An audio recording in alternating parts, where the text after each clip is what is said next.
ಚಲೋ ಚಲೋ ಅಂತಿರುವ ಬಿಜೆಪಿಗರಿಗೆ ಟಕ್ಕರ್ ಕೊಡಲಾಗಿದೆ. ಧರ್ಮಸ್ಥಳ ಚಲೋ ಮಾಡಿದ್ರು ಬಿಜೆಪಿಯ ವಲಯ, ಈಗ ಧರ್ಮಸ್ಥಳ ಮರೆತು ಮದ್ದೂರು ಕಡೆ ಹೊರಟವ್ರೆ. ಚಲೋ ಚಲೋ ಅಂತಿರುವ ಬಿಜೆಪಿಗೆ ಸಖತ್ ಟಕ್ಕರ್. ಧರ್ಮಸ್ಥಳ ಚಲೋ ಮಾಡಿದ್ರು ಬಿಜೆಪಿಯವರು, ಈಗ ಧರ್ಮಸ್ಥಳವನ್ನ ಮರೆತು ಮದ್ದೂರು ಕಡೆ ಹೊಂಟವ್ರೆ. ಧರ್ಮಸ್ಥಳದ ಬಗ್ಗೆ ಏಕಾಏಕಿ ಮೌನ ಯಾಕೆ? ಧರ್ಮ ರಕ್ಷಣೆಯ ನಾಟಕವು 4 ದಿನಕ್ಕೆ ಸೀಮಿತವಾಗೋಯ್ತಾ? ವಿಠಲ್ ಗೌಡ ಆಘಾತಕಾರಿ ವಿಷಯ ಸ್ಫೋಟ ಮಾಡಿದ್ರಲ್ಲ, ಬಿಜೆಪಿಯವರು ಈ ಬಗ್ಗೆ ಏನು ಹೇಳ್ತೀರಾ, ಏನು ಹೇಳುತ್ತಾರೆ ಅಂತ ಹೇಳಿ ಪ್ರಶ್ನೆ ಮಾಡಿದ್ದಾರೆ. ವಿಠಲ್ ಗೌಡ ಹೇಳಿಕೆಯ ಬಗ್ಗೆ ಬಿಜೆಪಿಗರ ಗಾಢ ಮೌನವೇಕೆ? ಬಿಜೆಪಿಗರು ಸೌಜನ್ಯ ಕುಟುಂಬದವರ ಪರವೋ ಅಥವಾ ಅವರು ಆರೋಪಿಸುತ್ತಿರುವವರ ಪರವೋ ಮಾರ್ಮಿಕವಾಗಿ ನುಡಿದಿದ್ದಾರೆ. ಮತ್ತೆ ಮತ್ತೆ ಬಿಜೆಪಿಗರನ್ನ ಕೆಣಕಿ ಕುಟುಕಿದ ಸಚಿವ ಪ್ರಿಯಾಂಕ್ ಖರ್ಗೆ,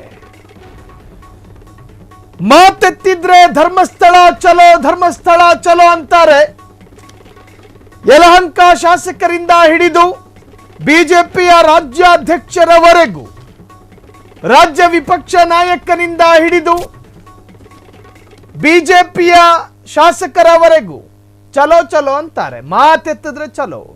ನಾವು ಧರ್ಮಕ್ಷೇತ್ರದ ಪರವಾಗಿ ನಿಂತಿದ್ದೇವೆ, ನಾವು ಶ್ರದ್ಧಾ ಕೇಂದ್ರದ ಪರವಾಗಿ ನಿಂತಿದ್ದೇವೆ, ಅದು ತಪ್ಪಲ್ಲ.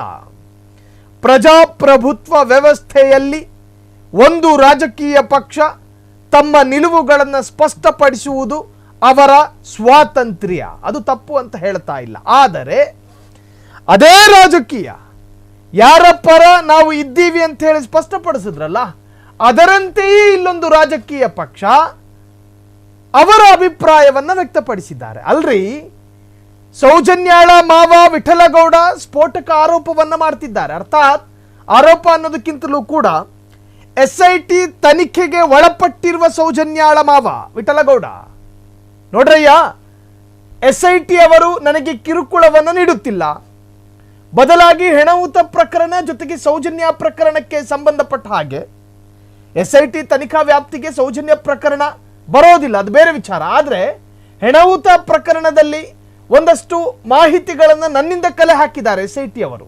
ನಾನು ಅದಕ್ಕೆ ಸಂಪೂರ್ಣವಾದಂತಹ ಸಹಕಾರವನ್ನು ಕೊಡ್ತಾ ಇದ್ದೀನಿ, ಮುಂದೆಯೂ ಕೊಡ್ತೀನಿ, ನಾಳೆನೂ ಕೊಡ್ತೀನಿ. ನನ್ನನ್ನು SIT ಅಧಿಕಾರಿಗಳು ಕಿರುಕುಳ ಕೊಡ್ತಾ ಇಲ್ಲ, ನನ್ನನ್ನು ಅಧಿಕೃತವಾಗಿ ಅರೆಸ್ಟ್ ಕೂಡ ಮಾಡಲಿಲ್ಲ. SIT ತನಿಖಾ ತಂಡದ ಅಧಿಕಾರಿಗಳಿಗೆ ಪೂರ್ಣ ಸಹಕಾರ ಕೊಡೋದಕ್ಕೆ ನಾನು ತಯಾರಾಗಿದ್ದೀನಿ.